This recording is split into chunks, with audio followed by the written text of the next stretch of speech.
Goedenavond allemaal. We zijn er weer. Eerste week terug opnieuw in lockdown. Eigenlijk terug het beginpunt.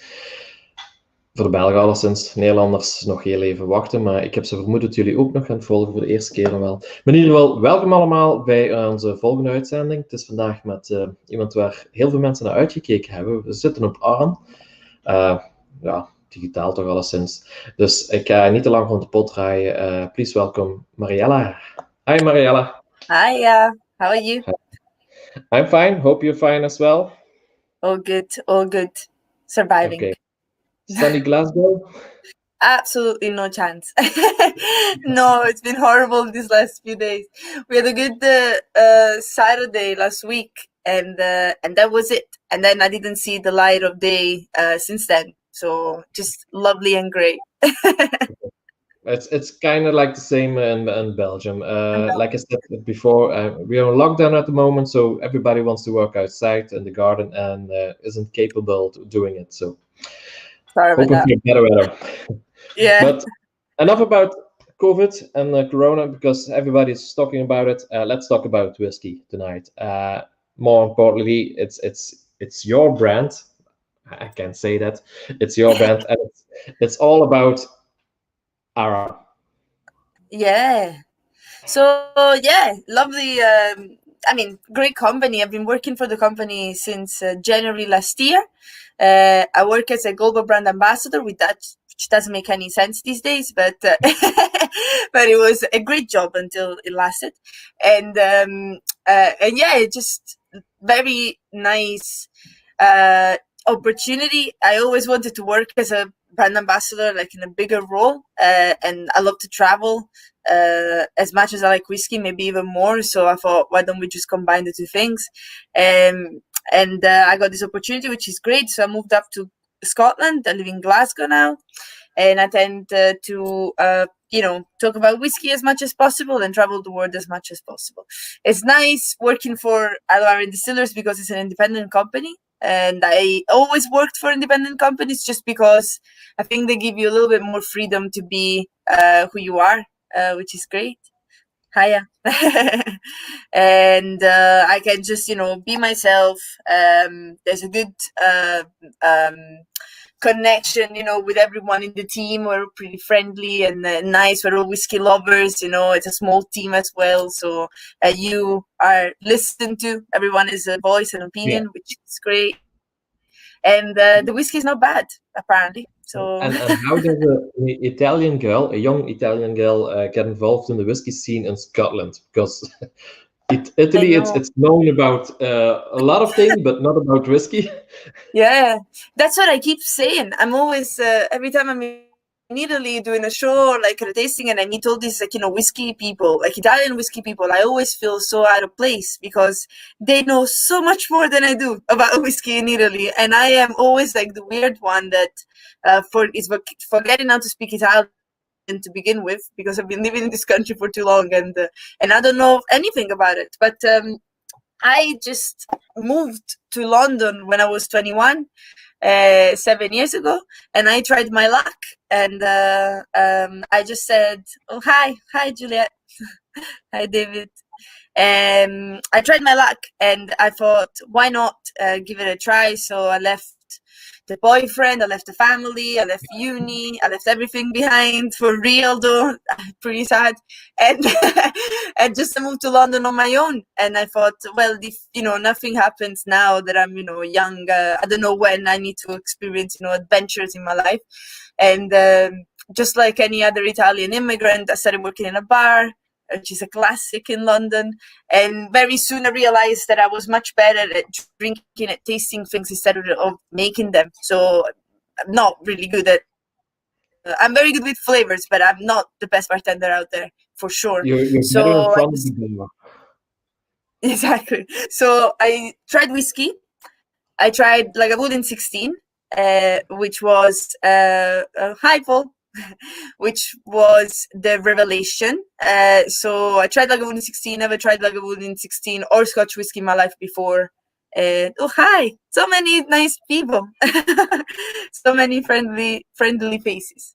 So yeah, long story short, fell in love, decided that I had, just put my head to it, and I was like, I'm gonna do this. I'm gonna work in the whiskey industry in the UK, and I just sent them an email, like a very humble email, to a lot of whiskey retailers and shops and bars and just businesses in London, saying, "I'm Mariella. I'm 21. I'm very, stupid and naive, but I want to learn, and give me a job." And I got a job, and I got to work for one of the best whiskey shops in the UK, which is the Whiskey Exchange. And I didn't know at the time, how lucky I was, but I can see it now. I literally had the chance to meet people that are super extra knowledgeable, that I still consider some of my mentors today, and try like billions of spirits like daily, and it was wonderful. And it just strengthened my idea that I wanted to become a whiskey brand ambassador, and then helped different jobs. I worked for a lot of other different companies, and last year I finally got my dream job that I always wanted since 2013, and and here we are now. You started at Aaron. It's a pretty small distillery, I can say that. It's an independent one, like you said before. Is it a good thing because for you working there? Because it's an independent, smaller company? I think, well, it is for me, knowing myself, because I don't have that. I don't know. This is gonna sound bad for people that work for bigger brands. There's nothing wrong for working for bigger brands. It's just a little bit more. I don't know, that like it's just a bit more human to me. Like I can More call my family boss. based. Yeah, exactly. Like, and I like it. Obviously, being Italian, we don't really like laws and guidelines and bureaucracy that much. So I'm just happy being in an environment where you can express, your feelings and your thoughts, easily, and you can, give a call to your boss or the distillery manager or the master blender, and it's just a normal thing. Like they're just there, friendly, waiting for you, trying to help you out. So it is good for me. And I also think I joined at the perfect time, because as soon as I joined last year, we launched our brand new whiskey. So there was a lot of hype, and I saw, the good things and the bad things of putting a rebranded whiskey out in the world. And then we opened our second distillery. So I got to see literally a distillery being built, which is insane. And hear all the behind closed doors stories, what worked, what didn't work, like the changes that need to be made, which is awesome. And today, like this year, is also our 25th anniversary as a company. So it's just fun, really, to work for not only for an independent company, but for a young company, because I keep meeting people that come to me and say, I was there in 1995, or like I tried the very first Yeah, I was just thinking about it. You were 5-year-old. No, not even yet. You were 3 years old at that time, 1995. No, we opened, like we started in 1995. So Yeah, we. but you yourself, you were 2 or 3 years old. Oh, at I that was point. 3. Yeah. I'm sorry for you were talking about the whiskey. I was No, 3 no. years old in 1995. Okay, so at this point, when all this happened, you were 3 years old. And I was so far away from whiskey, like impossibly. Like there was wine, but there wasn't any. But I mean, there was wine, but I wasn't drinking it. Of course, my parents were good parents. But I was so far away from this world. But that excites me too when I tell this to Scottish people, because to me, Scotland is the exotic, right? Maybe you from Belgium have the same feeling. When you hear the stories, from Scottish people from an island, maybe working at the distilleries. I've been working there for years, and I am just I just started drinking whiskey 6-7 years ago, and I hear these stories. It's just amazing. It's so romantic and funny, and there's so much drama, and things are changing so fast in the industry. It's all exciting. When you say that it's funny and it's family and it's drama, it almost sounds like an Italian family. I don't. It is. I'm launching my new Italian soap opera called The Whiskey. Not joking. But I do. There are some good stories though. But a year ago, you started working for Arn Distillery. So I presume you went over there and you visited the distillery for the first time. What was the first impression when you see something like this? I know, right? You know, my very first impression was I realized how ignorant I was about Scotland. I actually went to Ireland together with Lucy, which is our Belgium sales manager. Mm-hmm. And I also never really chatted to her, so I was already excited that we were going together, getting lost in the car. It was very nice, and we got to spend Valentine's Day together as well on the island, which was fun. But anyway, the first thing I realized is how I keep saying to Scottish people how beautiful their country is, just because I feel like I need to remind them. But when I went to Ireland, I was actually, more than the distillery, I was shocked by the place. It was stunning. It's like a little, Scotland in miniature. We went through mountains, we saw seals, we saw stags, deer, red squirrels. I am like a baby, I'm like a little tourist, and I was like mind blown. And still to this day, like when I go there, I take a billion pictures because I can't stop myself just looking at how beautiful the place is. And then obviously I really like the distillery as well. You never lived there. You never lived on Arran. No, we are very lucky though. We have a company house. So when we want to go over, which is highly suggested and recommended by the company, because they want us to spend as much time as possible there to live the island and the distillery, and and to connect with the teams over there as well. We have a house and a car, so really we just need to get a ferry over, and then we can just go around and experience and explore. So I didn't live there, but I try to go as much as possible. I was there on Friday. I literally went just for a day and come back to see a friend because I missed it. Then I was looking for the day, and it was great. I just love the place. Yeah, I just saw a comment from Paul, and he was saying, the first distillery I ever visited in 2002. I don't know if you told me that before, but that's really cool. Yeah. Paul is a pretty cool guy, and he looks great, like an alien. Everybody knows that at this point. For the few who doesn't know, Chilton and Paul has a contest making funny memes and stuff like this, and their face gets involved.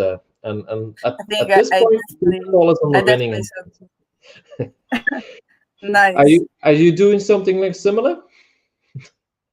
No, actually, I don't. But I've been enjoying. The. Hey, Mark. I've been enjoying the videos a lot, and I have to say my absolute favorite. And my absolute favorite that is still haunting me to this day is The Shining. I don't know if you saw that one that Paul made. While Chilton is literally like in Pirates of the Caribbean, is just like, I don't know, like you can tell the difference between the two. Like when I saw that one, I was like, it's just him. Like it's just Chilton. It doesn't make a difference, and it looks so great with the hair. I hope he's gonna go for that look. They really look like the things, because Snoop Dogg, for example, and Chilton, apparently they are brothers. Are they? Fair enough. I didn't know that. It's good to know. Just have a look. But back to Aaron, of course. Chilton owns the internet now. It does. Yeah. So Chilton is the prince of the internet. There are a lot of visitors. For example, Paul visited the distillery in 2002. But before that, there was Ewan McGregor, a famous actor. And for most Scottish and English people, the Queen herself, because mostly it's Prince Charles, but Aaron has the Queen. The Queen herself. Well, we were very lucky in 1997. So at least they told me. That's what they told me from those years. That 5 years old. I know I didn't know who the queen was at the time, and and what they told me is that they got in touch with her saying, we're opening a new distillery. There was a lot about heritage, because we're bringing whiskey back after more than 150 years, like legally on the island. So the island didn't have any whiskey making legally or illegally for so many years. So it's like, it would be nice, very nice if you could join us. And I don't think they thought much of it, but actually she was doing a tour of the west coast, like of the West Isles of Scotland, with their royal yacht, which was the last tour that the yacht has ever done. Just to explain you how lucky we were all like that back then. And she said yes. So she actually came over and she cut the ribbon and she opened the visitor center in 1997. It took us a few years to finalize it, to like finish it. And so we gave her 2 casks that are still in the warehouse, one for Prince William and one for Prince Harry, which we don't know what to do with. Hey, Dave. A lot of former guests during the show, so nice to see you all. Nice. So sorry, I was quite impressed when I saw Dave's name. So sorry.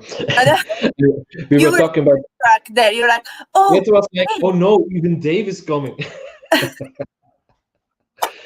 No, back to the Queen. The Queen was there. Ewan McGregor was there. Were there other famous people there? Oh my God, that's such a good question. I do not know. Shilton. Shilton is in the house. Everybody bow. Every Shilton in the house. I don't know, actually. That's such a good question. I don't know if throughout the years other famous people can buy. I know you already mentioned Ewan McGregor, which is possibly the most famous, more famous than the Queen. Definitely. Yeah. No, I'm joking. But yeah, like a super famous Ewan McGregor. But as far as I know, visiting the distillery, I don't know anyone else, actually. Okay. No one ever told me. Maybe this is a question for people that have been working for the company for a longer time. So okay. Well, they'll definitely after this one and with somebody else, and she has to know it by the spot. More not people. The thing is that there are so many people tend to stay in the company for a very long time. So I worked for I don't know if you ever met my colleague Andy, that I think has been working there for like 6-7 years. My marketing manager and my boss have been working there for 15 years. So they literally saw the distillery and the brand, growing. Have you filled the cask for Shilton? At Aaron, we can arrange that. We can totally arrange. Maybe that's, one famous person that didn't visit the distillery, Shilton. It still haven't been. Yes, still haven't been. So we need to organize that. We totally need to look into that. as long as he dresses up as Jack Sparrow. Otherwise, we're not gonna. Okay, good point. Let's film that. One of the most important people I think of it for Aaron is, of course, the distillery manager, James McTaggart. He's over there for more than 10 years at this point. 2007, if I'm right. Yeah, he's actually not the distillery manager anymore. Because last year we finally gave in and give him some time off, so he's now working. He's working as our master blender. So when he helped us with lag, so he helped us open lag. So he kind of overlooks both distilleries. But at the same time, last year we hired a new distillery manager. His name is David Livingston, and he's an Isla man as well. But at the moment, Roman, I'm sorry, I didn't read that. The owner of Chelsea Football Club. And for Green, yes, we can see most of your comments. Most of them. I hope they're doing well. I was one of the last visits this year. I actually had the joy and the honor to eat at the restaurants again before lockdown. So that was a good treat before being locked in the house for a few months. So thank you for that. And I left saying I'll be back and I'll do a tasting in this restaurant, and then maybe I jinxed it. Sorry about that. Didn't mean it. Yeah, but I'm pretty sure you will be there Yeah. soon. Totally. But Shelton And has been everything- there as well. Well, I wasn't there when he's been there. So he needs to come back. There are a lot of comments coming in at this point. So hi everybody again. So about James, so he's now at this point the master blender, but he was quite involved with yeah, of course, with Aaron, because so involved because there were, if I'm right, 3 bottlings. 2 actually. I actually have that one over here myself as well. It's one of my absolute favorite Aaron whiskies ever. But yeah, it was like a little bit of I think we needed, to give him credit for the amount of work that he actually put in. If there is one thing, see, that's the joy of working for an independent company, because you can be quite honest as well. If there is one thing that people tell me every time I'm behind the stand, that this happens everywhere in the world, is how much our spirit and cask selection changed, and our quality, improved over the last 10 years. Mm-hmm. And most of this actually needs to be credited to the man like James, because he left Bowmore after, I believe, 30 years. So he was working at Bowmore Distillery for 30 years, and then real Mafical for sure. And then he joined us, and he changed our cask policies. So now we only use the freshest casks. Like, we only use them twice. We source casks from different locations. We source some Solera casks and other bodegas casks and small bourbon distilleries and, freshest wine casks. We started experimenting with peat.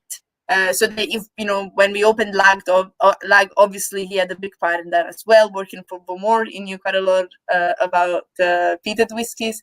So yeah, it was like our way to celebrate the man and his knowledge. Is one of the most humble, like shy, classic island man. I just want to hug him.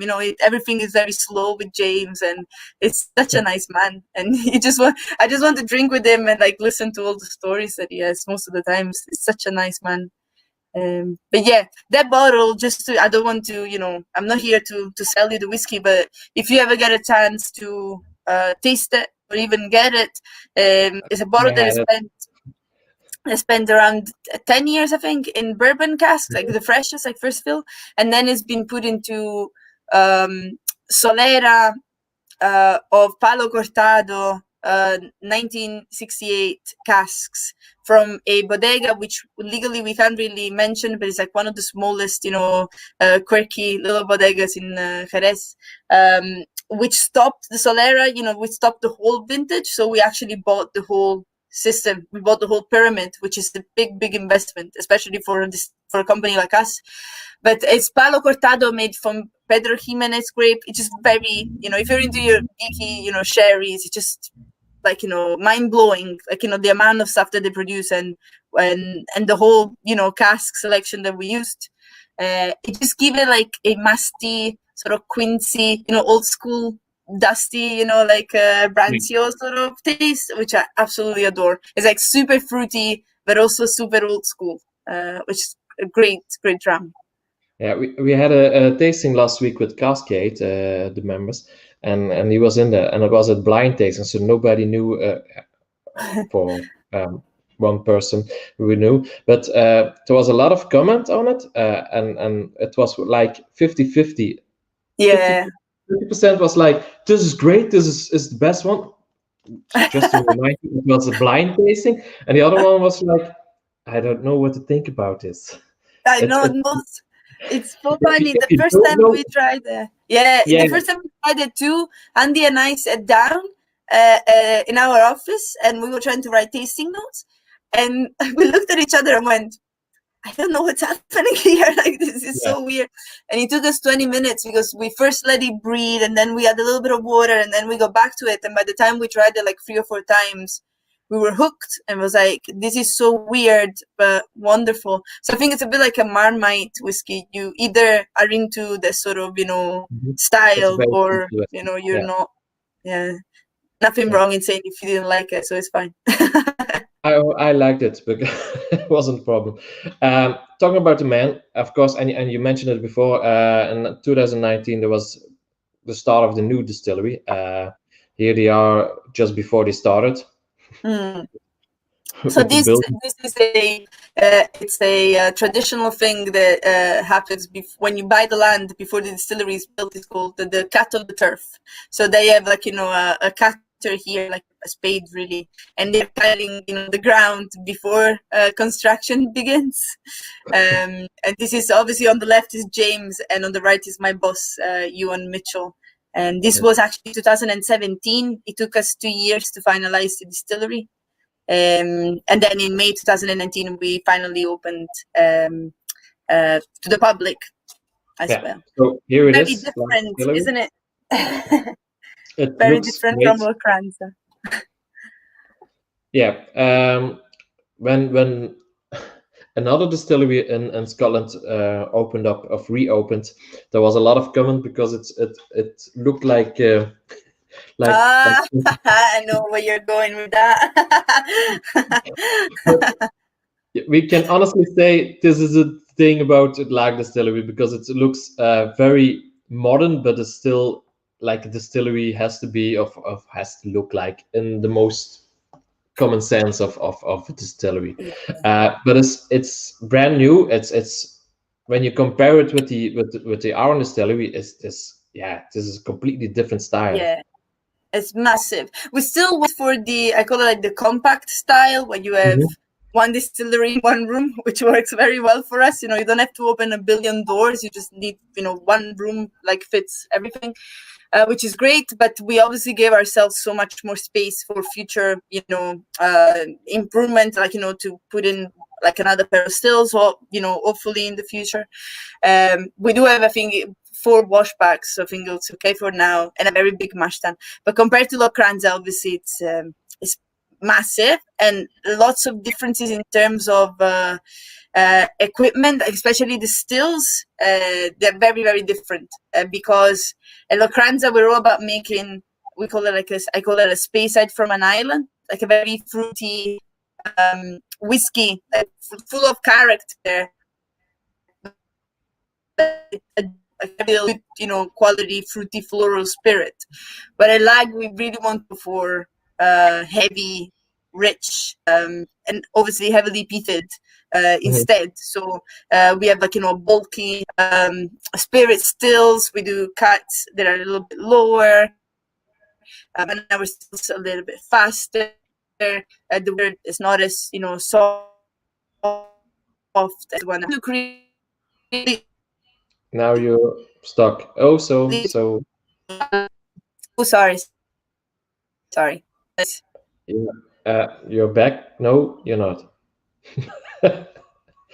This looks great, this picture. Somebody makes a green shot. She will be back soon. Now, there she is. You're back. Can you hear me? Yeah, you're back.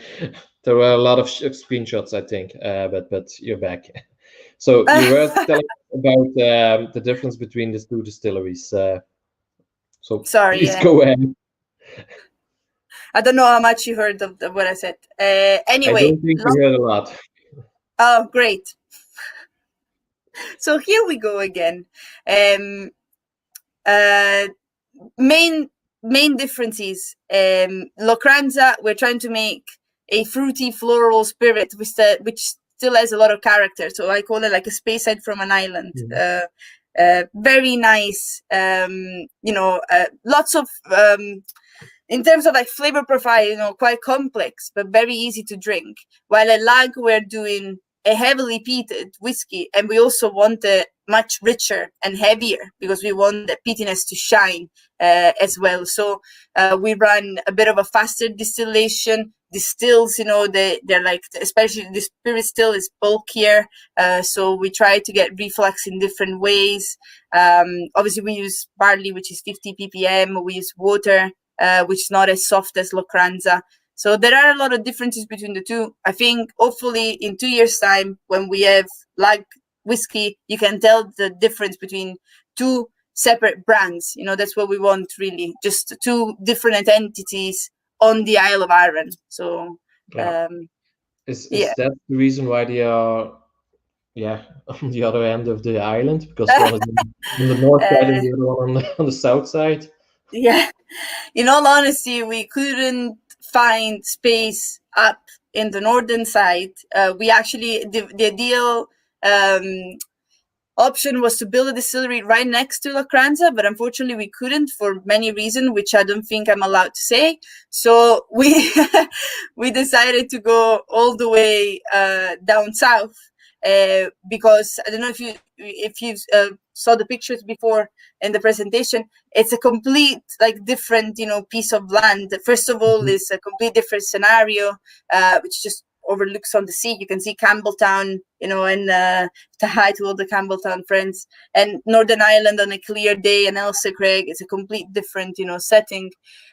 It gave us enough space to build a lot of warehousing, which is actually ultimately what we wanted. We wanted a lot more warehouses so that we could store more casks on the island. Also, a good thing is that I mentioned before illegal distillation, and it was thriving in 18th and 19th century on Arran. It's just people don't know much about it. I think people know more about Campbelltown because it's famous, like the queen of distilleries in the old days. There were at least 50 illegal stills running on the island in the 19th century. So families literally lived by smuggling and making illegal whiskey. And it was mostly on the southern part of the island because there was no roads, and it was flatter. So it was easier to hide, in hills and, in little. So it was nice to be able to open lag from south, because we built it extremely close to where the last legal distillery closed down in 1836. So there's even more a chance to speak about the heritage of the people and the history of the island itself. Yeah. And what about because when you started out, it was Arran Distillery, now it's Locranza. And where does it all come from? The Lag Distillery name. So three questions at the same point, at the same time. So the town. So Locranza is the town where Arran, malt is. So to not confuse people, because it would be confusing if you were to say Arran Distillery and then Lag Distillery, because Arran refers to the island. Yeah. So we started calling it Locranza Distillery, but it's still called Arran Malt, which is the name of the whiskey anyway. It's Arran whiskey, has always been. But Lag, we call it Lag because of the town. So Lag Distillery is based in Lag, which is I call it town, but it's really like a little village on the southern part of the island. So it looks like Italy, but not too well. On a sunny day, on a day it looks a lot like you. If lucky enough. Anthony is telling us, enjoying the 13-year-old distillery exclusive rumcast right now. One of the most rum-influenced malts I ever had. Stunning. I think he's a fan. Nice. I have a feeling I've seen his name before. Maybe, I think he tried a few Arrans before, definitely. Anthony, I can imagine. I'm joking. We're not saying he has an alcohol problem, but no. Anthony, just kidding. Don't shoot me. No, it doesn't. Like the Italy in Italy. In Italy. Yeah. That's the reason. A sunny day. I just when it's sunny. I brought my brother and his girlfriend and her. Oh my God, this is hard to say. Anyway, my brother and his girlfriend and their family to Arran in Easter last year, and it was like 25 degrees and the sunniest thing ever. And I think my brother almost cried. It was like, I feel like I'm at home. We went to the beach and we bought some fish and we made spaghetti. He was a chef before, so he made this amazing, food with my dad's olive oil that I carried from Glasgow, and like my mom's tomato sauce. My mom and dad are farmers, so we have all of these wonderful things. And it literally felt like we were in Italy for a weekend. And my brother called it the Hawaii of Scotland, because you could see the mountains and the coast and like everything in between, and like, in 360 degrees. And my brother absolutely loved the place. It was nice. Okay. Talking about home, are you ever going back to Italy? To live there, of course? Oh, I thought you meant like now. Are you ever going? Touché, Did Anthony, you touché. did you convince your wife to turn your house into a whiskey shop? Partly. Just a little part. That's wonderful. That's a good wife. Well done. So I am not sure what I'm gonna do in life. I don't really have a plan. I think I'll just leave it year after year. So far, I enjoy working for R&D distillers a lot, so I don't see myself going back anytime soon. That said, Italy is super exciting on the distilling side. If you know Italian, you should definitely listen to Whiskey Club Italia or find them on Facebook, as they do amazing things. And they actually did the very first craft distilling conference last week, Tuesday.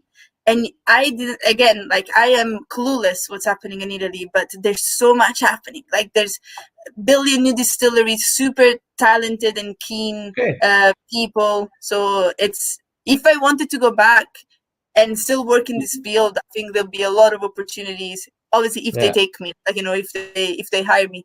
But I think that the country is buzzing with ideas and very talented and good people. Like, very hardworking people. So we'll see. I do miss sun and the sea, so I wouldn't mind moving for a while. For a while. Okay, I hear that. You started a year ago as global brand ambassador, so you've visited a few countries already. How did that go?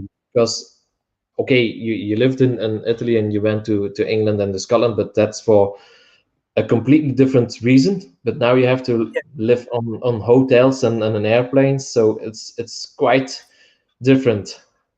Yeah, I always say, I think every brand ambassador says that as long as you enjoy it, like, it's fine, because I'm very lucky, like, in life. Like, now I to, like, before, all of this nonsense, I used to travel to so many countries that I dreamed of visiting. It's not just the traveling, because it can be lonely, because you obviously go there much time in airplanes and trains, and you need to look after yourself. But that comes easy after a few years, that you but it's the joys, like, of actually doing that, the new people you're gonna meet. Like, that's what is the most actually about traveling. It's like going to bars and having a chat, or at the end of the show meeting with other brand ambassadors and have a drink, or meeting with friends that, like, live in cities, and after a tasting, I just go out and see them, to catch up on life, or I don't know, they like getting beers from Belgium, and chocolate, and bringing it back home, or going to Japan, and discover brand new cultures. It's tiring, but it's possibly the most rewarding thing, because yes, you're working hard, but then again, at the end of the day, I'm talking about whiskey, and I'm drinking whiskey with people, which is always, an experience, so I really enjoy it, and I really miss it, and I think I really miss it these days more than anything. And then again, you just jump on a plane back, and I get home, and I have some time just for myself, and to just de-stress, and then go back again, which is nice. So it's all about balance, not working too much, too hard. I'm starting to quiet now, so sorry. No, had something in my eye. So you don't have a problem with the traveling part, because most of them are saying more or less the same like you did, but then they say when we skip the flying part and just being there and being back at home, that would be great. But the flying part, actually the traveling itself, it's not that nice. Yeah, it's actually, I actually enjoy, I don't know why, I do enjoy traveling. I'm like one of those weirdos that when I have to go down to London, I actually book a 5.5 hours train instead of taking a flight, because I actually love being 5.5 hours. I think I use it as like I'm out of the work time. Okay. Obviously, the long awful. Like I remember my Australian trip was possibly. I'm saying this only referred to the flying part. It was one of the worst market visits I've ever done. The poor distributor was so kind that he was giving me 2 hours every afternoon to sleep, because I jet lagged for 2 weeks and I couldn't get back to my routine, and I was literally like a zombie every day. And that was horrible. Like I'm never gonna do that again. And I actually it's just a matter of, I think, where you go. I think most of the guys that you can see here the names of, they travel mostly to Europe. Yeah. So I think because they keep going back and forth, maybe they feel it more, while I go trips in further countries and then come back. So I really just see it as, a little holiday abroad, when obviously I have to do working. But Yeah, of course. I don't mind it too much. I also sleep literally on every surface, like at every noise whatsoever. Like if you just put me on the floor and and tell me to sleep, I'll fall asleep. So I normally just sleep throughout the whole flight, to be honest. And you do travel a lot by train if you're in a country? Or how does Yeah, it work? I do help my UK sales manager as well, so I do travel around the UK, and I only travel by train. Again, I think it's nicer. It relaxes me a lot. Also, just the idea of getting to the airport, and then checking in and doing that just for like a 1 hour flight. I think it's I don't I prefer to jump on a train instead. And scenery can be beautiful, especially up here in Scotland. So yeah. And I drive and I go around Scotland, which is even better. When you live in Glasgow, you have to go through Loch Lomond, like literally up north, or cross to Edinburgh, and then the east coast, stunning. So take the scenery, the scenery road whenever you can, because it's just wonderful anyway. Yeah. Okay, you started traveling. What was the nicest thing you have seen so far in your job-related life? You mean this place? As a global ambassador at this point, so not in Yeah, general, because I have a feeling you did a lot of traveling on your own before you started out as a global ambassador. I try.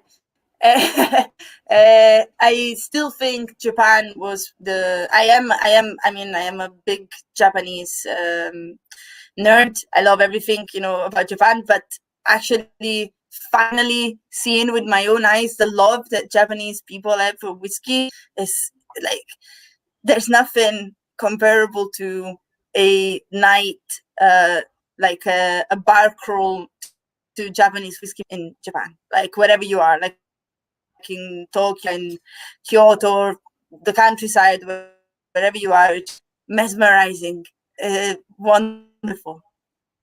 Okay, so you will be back over there As fast as I can. If I could tomorrow, but I can't. So, Okay, so unfortunately. so if a Japanese distillery is watching and they want to offer you a job, this is the time.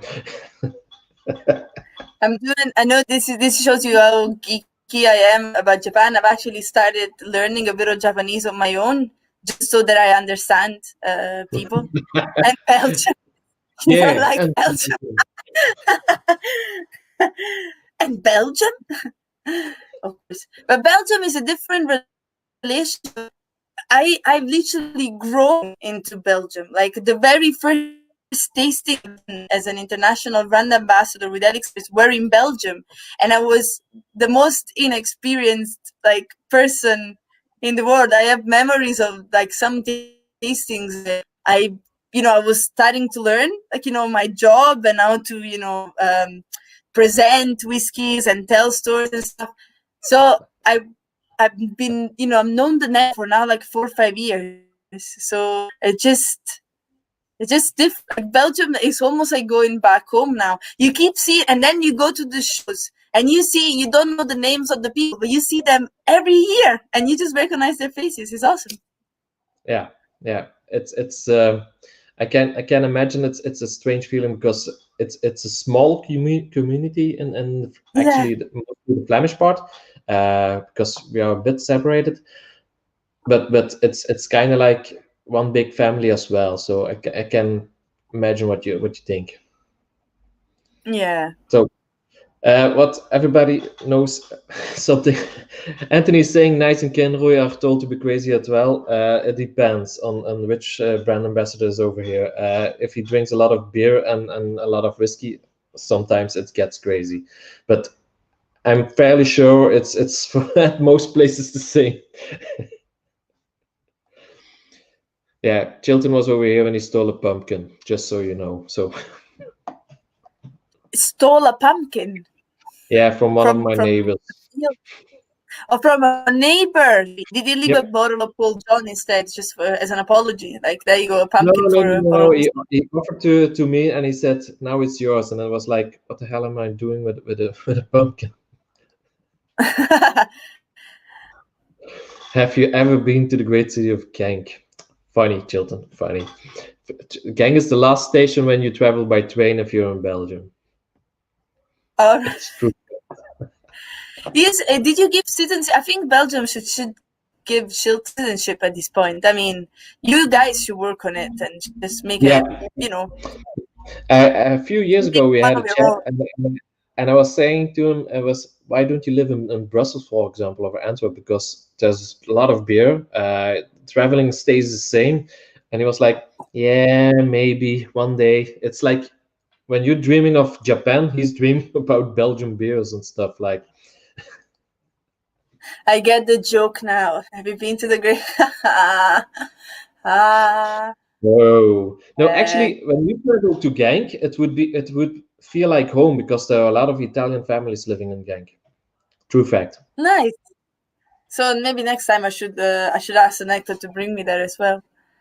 Yeah, and it's nearby the headquarters of the Nectar. So, just so you know. Oh, cool.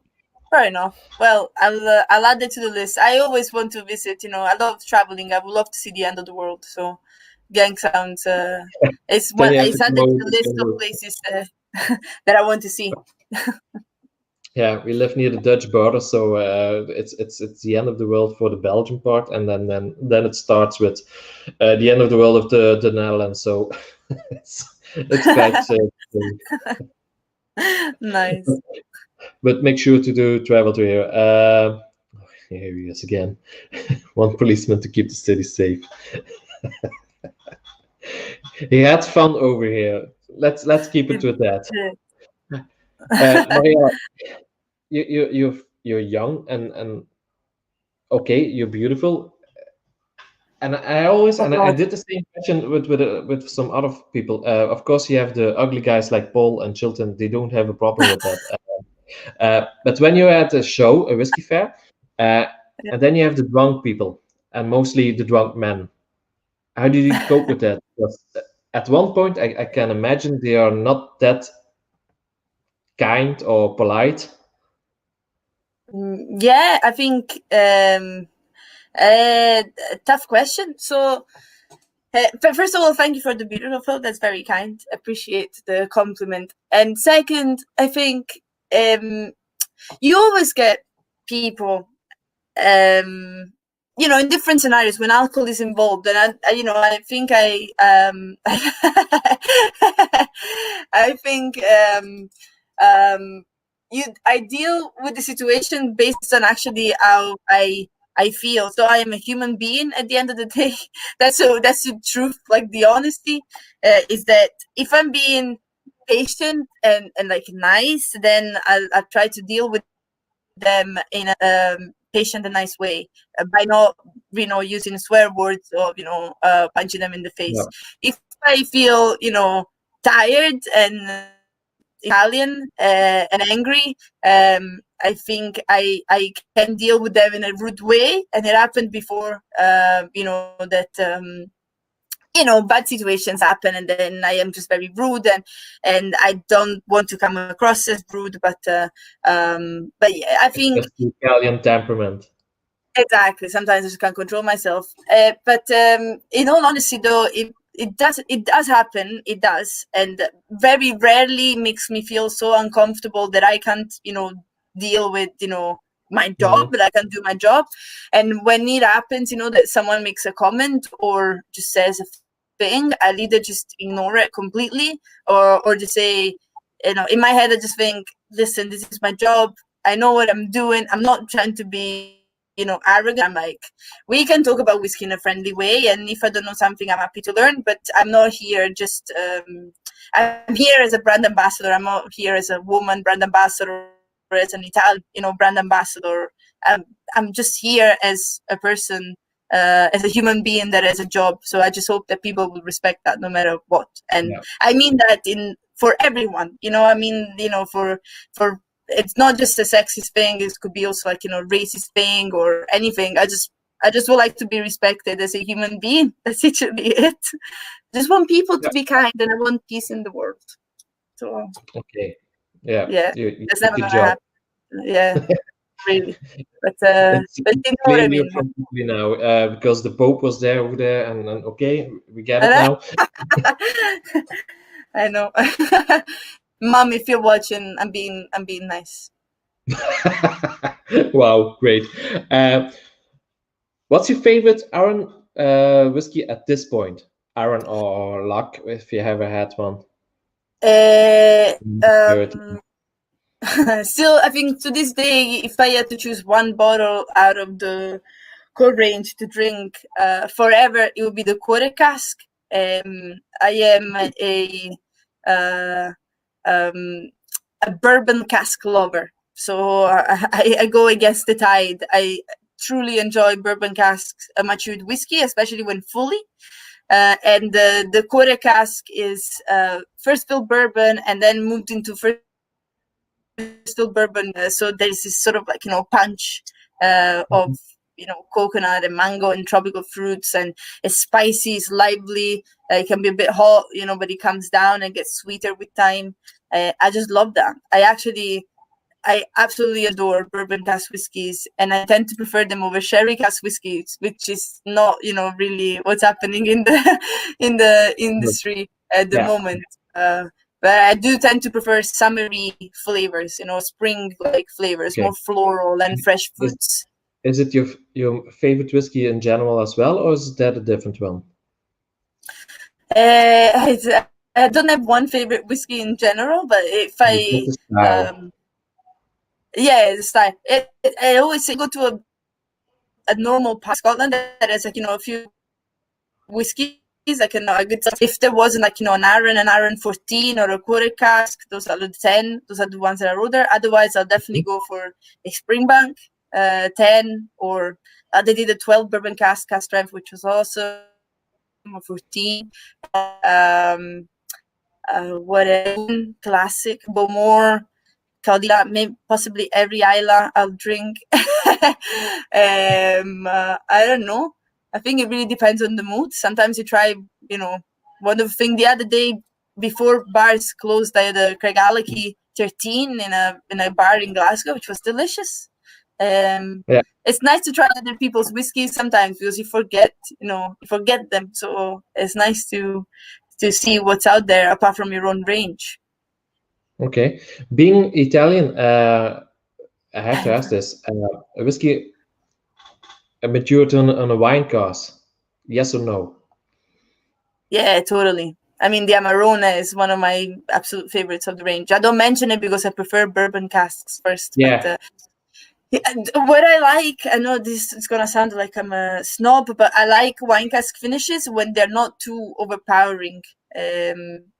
Iron brew, it's a no for me. I've tried many times and I don't like it. What's Enbrew? I don't know it.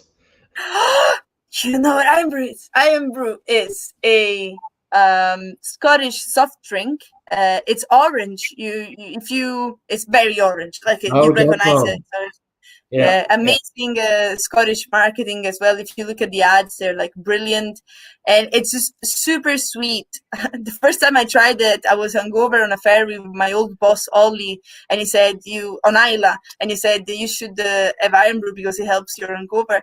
And I turned to him and I said it literally tastes like sugar and chemicals in an orange, drink. But people here love it. Like my boyfriend loves it too. And I think he sells.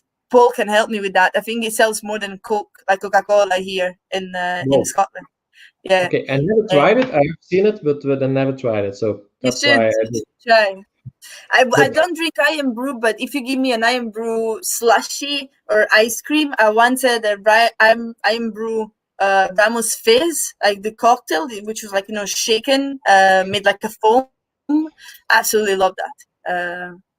But no, just neat. I don't think I can drink that. Okay. Yeah. Mariella, I forgot what we were talking about. Oh, right, wine casks we were talking about. What I wanted to say is yes to wine casks, only when balanced. Like not when the wine takes over, and it's the same with sherry for me. Like sherry cask maturation all the way if the spirit holds sherry casks well. Then I'm more than happy. But if you're gonna give me a dram that is black and it just tastes like tannins and like oak, I don't really like that style of whiskey. Okay, Mariella, are you a big fan of gin? Okay. I wouldn't say I'm a big fan, but I'd drink it. But you can, okay. Our next guest next week is Hamish Martin. I don't know if you know the guy. He's the owner of and the man behind the Old Curiosity. It's based on Edinburgh, if I'm right. It's a gin distillery. Right. He's our next guest next week, and he will be talking about, of course, his gins.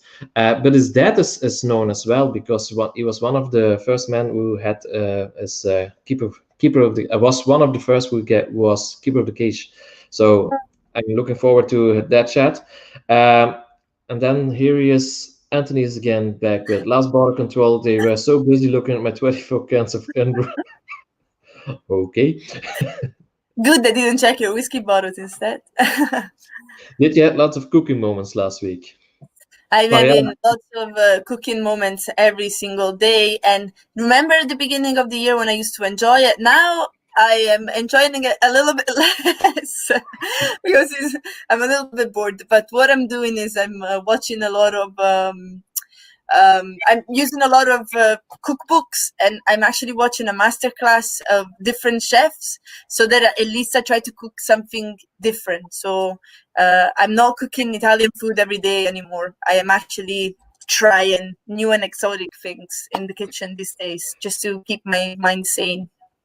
Your boyfriend isn't Italian, if I'm right. He's Scottish. He's Scottish. Okay, so he's not that keen on every day.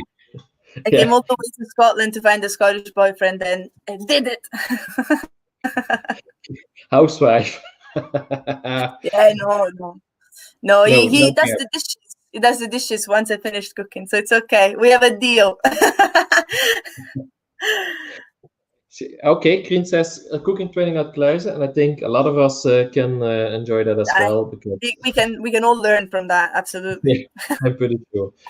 Mariella, we're at the end of the show. So first of all, thank you very much for joining us. I hope you enjoyed yourself. I did, and thank you very much for all the people that actually tuned in to say hi. It was nice to hear from all of you. I hope you're all doing well. Yeah, we always end the show with our guest having the last word. So I will go to the back and talk to you after the show. So whatever you want to say, you can say it to the guys and women's, of course. And I will see you in the back. So thank you very much to the viewers. I hope to see you next week with Hamish. It's not that known, but it's a story you want to hear. So to the people, see you next week. Mariella, I see you in the back within a few minutes. So bye. Thank you. Bye. So I think actually internet broke down a little bit before, but I think I just have to say bye. So I'm just saying bye to all of you, and thank you very much for tuning in. It's been nice. I hope you all had a dram as well. I was sipping away while we were talking, but cool. I don't know what else I'm supposed to do now.